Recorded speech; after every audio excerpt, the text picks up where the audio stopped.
रायगड सम्राट अल्पावधीत लोकप्रिय ठरलेले रायगड सम्राट रयतेच्या सेवेसाठी सदैव पुढे। रायगड सम्राट राजकीय, सामाजिक, शैक्षणिक, शेतीविषयक अचूक बातम्यांसाठी रायगड सम्राट न्यूजला सबस्क्राईब करा। महाराष्ट्रातील तमाम पत्रकार बंधूंनी खूप मदत केली आहे, त्यांचे मी आभार व्यक्त करतो।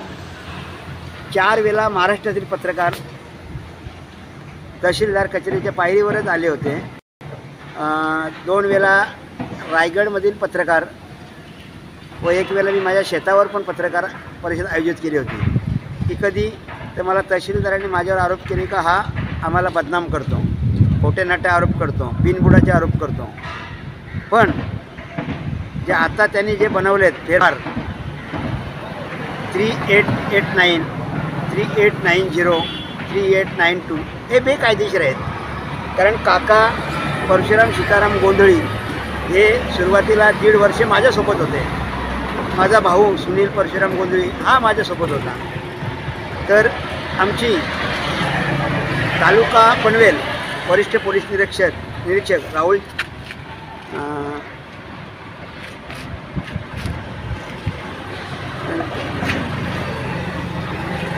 ते मला विसर पाटील साहेबांच्या अगोदर होते ते साहेब, त्यांनी आम्हाला आमची मीटिंग घेतली होती। त्यांनी सांगितलं की बाबा जमीन हडप काकांची आहे, परशुराम सीताराम गोंधळे यांची।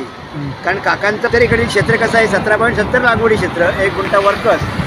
हे काय मी सांगतो असं नाही, हे रजिस्टर वाटणीपत्रानुसार आहे, दस्त क्रमांक 86/19/2008 नुसार आहे। आणि त्याचा माझ्याकडे जुना पुरावा पण आहे 1970-71 सालचा। तसेच आता जे मी उपोषण केल्यानंतर ते सांगतात आम्ही आता पूर्ववत केलं आहे, पण त्यांनी आता दोघांचं एकत्र केलं आहे 7/12। 3667 फेरफार सन्माननीय राहुलजी मुंडके साहेब यांनी 3667 फेरफार रद्द केलेला आहे RTS अपील केस 29/2022च्या अनुषंगाने। तसेच जे शेवटचा फेरफार आहे 3892 हा माननीय तहसीलदार विजय तरेकर साहेब यांनी अधिसूचना 2022 दाखवलेली आहे। पण आमच्या जमिनीला तर वावंजे संपूर्ण वावंजेकरांना 23/7/2019 रोजीची भूमी अभिलेख कार्यालय पनवेलची म्हणजे महाराष्ट्र शासनाची नोटीस होती। म्हणजे 2019 अधिसूचना झाली, हे काहीतरी तगदालू कारण दिलेलं आहे। आणि त्यावरती नोटीसवर हे मी अर्ज पण केलेला आहे, माहिती अधिकार केलेला आहे। काका माझ्यासोबत होते ना, ते बोलते आम्ही सहीच केली नाही। मग सही करणारा कोण? हे एजंटच करीत असतील। आणि तसेच हे संपूर्ण चुकीचं काम मी केलं असं त्यांना दाखवायचं होतं, पण मी आजारातून बरा झाल्यामुळं आपण पकडले जाऊ म्हणून मला जो कप्रत नकाशा आला होता 21/9/2020 रोजी मोजणी झाल्यानंतर 3 दिवसांनी मोजणी झाल्यानंतर मला ते सांगतात का अरे तुझी जमीन 10 गुंठेच भरते। मी सांगितलं अरे माझ्या दक्षिणेकडील क्षेत्रात आंबे आहेत आणि मोठी मोठी झाडं झालेली आहेत। आता मी आजारी होतो आणि माझ्या बहिणींच्या मुलांची लग्न होती म्हणून आम्ही विक्री केली होती। तरी माझ्याकडे भरपूर PF-BF मध्ये माझे पैसे होते। मी माझ्या आईला बोललो आई माझे PF मध्ये पैसे ते काढून देईन त्या मुलांच्या लग्नाला, पण त्यांना मग घाई होती म्हणून मी जमीन विकायचा निर्णय घेतला। एका कडेची जमीन, मेन प्रॉब्लेम इथे झाला आहे, त्यांना वाटलं हे शेतकरी असेच अडाणी आहेत। एका कडेचे असल्यामुळे माझा त्याने हिस्सा 24/8/2020 रोजी नावावर केलेला आहे। तर मी 38 गुंठ्याचे पैसे घेतले असं दाखवून तलाठ्याला खोटा रिपोर्ट बनवायला सांगितला, मंडलाधिकाऱ्याला खोटा रिपोर्ट बनवायला सांगितला। त्याच्या अनुषंगाने फेरफार तहसीलदारांनी काही बघितलंच नाही, कारण ते पण आता काय सांगायचं एवढे मोठे उच्च पदस्थ अधिकारी त्याने असं करायला नको होतं। त्यांनी 9/12/2021 रोजीचा न्यायनिर्णय हक्क नोंद केस कात तक्रार केस क्रमांक 4/93/2021 देऊन संपूर्ण जमीन म्हणजे 38 गुंठे त्याच्या नावावर केली विक्रांत संसाराच्या। हे मी जागोजागी नकाशे लावलेले आहेत, त्या नकाशात दिसतं समोर, कारण जागा एका कडेची आहे म्हणून हे प्रॉब्लेम केला होता। त्याच्यामुळं मला नाहक मनस्ताप खर्च, पण देव माझ्या कुठेतरी पाठीशी आहेत। मला कंपनीत त्यावेळी मी प्रशासनाकडून न्याय मागण्यासाठी बेमुदत उपोषणाचा इशारा दिला होता जिल्हाधिकारी कार्यालय अलिबाग येथे। त्यावेळी माझे अन्नदाते सचिन भाऊ आयर आणि माझे जे के पाटील साहेब यांनी मला, मी आजारी होतो ना अगोदर, मी 1 वर्षात बरा झालो, पण हे काका मला बोलायला लागले आणि अगोदर त्याने अतिक्रमण दाखवलं होतं. काकांच्या उत्तरेकडली अतिक्रमण होते 9 ते 10 गुंठे, ते मी त्या नकाशात दाखवलेलं आहे.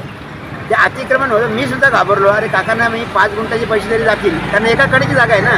तर 5 गुंठ्याच्या आता त्या बाजार भावाप्रमाणे 11 लाखाचा भाव आहे तिथे. 11-55 लाख मला काकांना द्यावे लागले असते. या नालायकांचा माझ्या निताले येथील 2 एकर जमिनीवर डोळा होता. म्हणून हे आमच्या गावात सारखं त्या बिचारा कोणाचं नाव घेत नाही मी, पण याने एक कारस्थान केलेलं आहे. मला आदरणीय प्रशांतदादा ठाकूर यांनी सुद्धा मदत केलेली आहे या कामी. त्यांची इथं 3 वेळा मिटिंग झालेली आहे.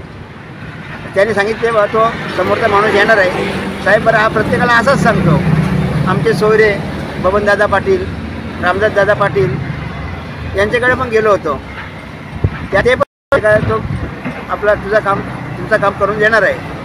मी सांगितलं साहेब तुम्हाला कशाला एवढा, इकडे आमचे JR पाटील माझ्या पाठीशी आहेत, बाळराम शेठ माझ्या पाठीशी आहेत, आणि ते वेळोवेळी फोन करतात तहसीलदारांना. माझ्याजवळ पण आले होते तहसीलदार साहेब, बरं माझा आज 25-30 लाख रुपये खर्च झाला आहे, काय मी करणार. म्हणून आता मी त्याच्यावर त्या दिवशी मी 13 तारखेला अलिबागला जाऊन 2023 रोजीचं पत्र दिलं आहे प्रति पोलीस उपायुक्त परिमंडल 2. त्यावेळी पंकजी डाणे साहेब होते. त्यांना मी बोललो साहेब माझे किती तुम्ही हे करता, तुम्ही यांच्यावर कारवाई करा ना, सरकारी कागदपत्रामध्ये बेकायदेशीर बदल. कारण त्यांनी जे आकारफोड केलेलं आहे मोदी झाल्यानंतर 3 दिवसात, ते चुकीचं. ते काकांचं मला दिलेलं आहे, माझं काकांना दिलेलं आहे. म्हणून माझ्या प्रयत्न कशाचा दक्षिणेकडल्या भागातला एक अंक त्यांनी पुसलेला आहे. त्यांनी कुठेतरी खोट्या तक्रार केसचा अवलंब करून आणि सगळे मॅनेज झालेले आहे, संगनमताने षडयंत्राने केलेलं आहे कामे. कारण मी कुठेतरी मारून राहिल्या का ज्यांना स्वप्न पडला होता. हे माऊली माझ्या पाठीशी आहेत. मला वाईट वाटतं का उन्हात माझ्या माऊलीला आहे, मी आज घरी नेणार आहे फोटो तो, कारण माऊलीनेच मला वाचवलेलं आहे. मी फास घेत असताना पण दोरी अटकली नाही आणि खाली पडलो 5 फुटावरनं, पायाला जखम झाली होती, पण मी बरा झालो 15 दिवसात परत. ते कुठेतरी यांचे दिवस भरलेले आहेत. आणि मला आता जिल्हाधिकारी साहेबांनी सांगितलेलं आहे, योगेशजी म्हशे साहेब, सन्माननीय कर्तव्यदक्ष जिल्हाधिकारी योगेशजी म्हशे यांना मी भेटलो मी 13 तारखेला. त्यांनी सांगितलेलं आहे नामदेव तू घाबरू नको, उपोषण चालू ठेव तुझं, आणि तुझी सत्याची बाजू आहे. आणि विजय हा नेहमी सत्याचाच होतो. त्यांची मी जवळजवळ 4-5 वेळा आता 5वी भेट झाली त्यांची. संदेशजी शिर्के साहेब हे मला बोलले नामदेव हे असे येणार नाही, यांच्यावर फौजदारीच करून टाक. मी सांगितलं साहेब माझ्याकडे आता पैसेच न राहिले, कारण मी आहे ना सारखा लढत देत आहे, पत्रकार येतात, रोज मला जावं लागतं. मला माझ्यावर मोठे उपकार आहेत नितीनजी ठाकरे साहेब यांचं. त्यांनी मला सांगितलं नामदेवा तू हे फोटो देत जा, आमच्या धारेराव साहेब आमचे आहेत त्यांच्याकडं. राजपूत साहेब मला सपोर्ट करत आहे, देवासारखे आहेत ते राजपूत साहेब पण माझ्या पाठीशी. जयम म्हात्रे साहेब पाठीशी आहेत माझ्या, JR पाटील आहेत. आता त्यांचा फोन आला होता मला, आम्ही तुमचं हे करून टाकतो, मिटवून टाकतो. मी सांगितलं तुम्हाला मिटवायचं असेल तर बाळराम शेठ पाटील साहेब आहेत, JR पाटील पाटील साहेब आहेत, प्रांत साहेब आहेत, ठाकरे साहेब आहेत, यांच्याकडे कोणीतरी या तुम्ही ना. मी तुमच्याकडे येणार नाही, कारण मला खूप त्रास झालेला आहे नाक. आता माझी ड्युटीसुद्धा गेली असती, पण या 2 देवांच्या मुलं नितीनजी ठाकरे साहेब आणि राहुलजी मुंडके साहेब यांच्यामुळे मला ड्युटी वाचलेली आहे. आज जवळजवळ 400 दिवस झाले, 4 महिने झाले. आता 19 तारखेला 4 महिने होतील.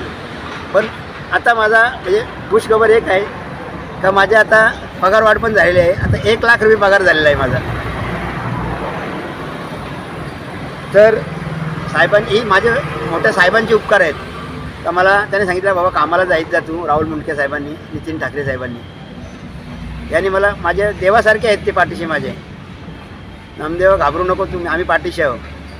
जिल्हाधिकारी साहेब माझे पाठीशी आहेत, उपोषण चालू ठेव मला सांगितलं. त्या दिवशी गेलो 13 तारखेला. आणि आता जर केलं नाही माझं, मला जर न्याय मिळाला नाही तर पुढच्या मार्चच्या 7 तारखेपासून मी आमरण उपोषण करणार आहे. कुठे? पोलीस उपायुक्त परिमंडल 2 जुन्या स्टेजजवळ. आता तिथं काम चाललेलं आहे, मी कुठेतरी कोपऱ्यात बसेन. त्यांनी मला साहेबांनी, आता नवीन साहेब पण चांगले आहेत असे मला समजलं आहे. डहाणे साहेबांच्या जागेवर कोणतरी आलेत ते पण चांगले आहेत, देवासारखे आहेत असं मी ऐकलं आहे. बघू ते किती न्याय देतात मला. आणि हे पण बोललेले आहेत साहेब तुला न्याय मिळेल म्हणून जिल्हाधिकारी साहेबांनी मी भेट घेतली आहे 13 तारखेला. ते मला बोललेले आहेत साहेब का मी राहुल मुंडके साहेबांना फोन करतो, तुला न्याय मिळेल.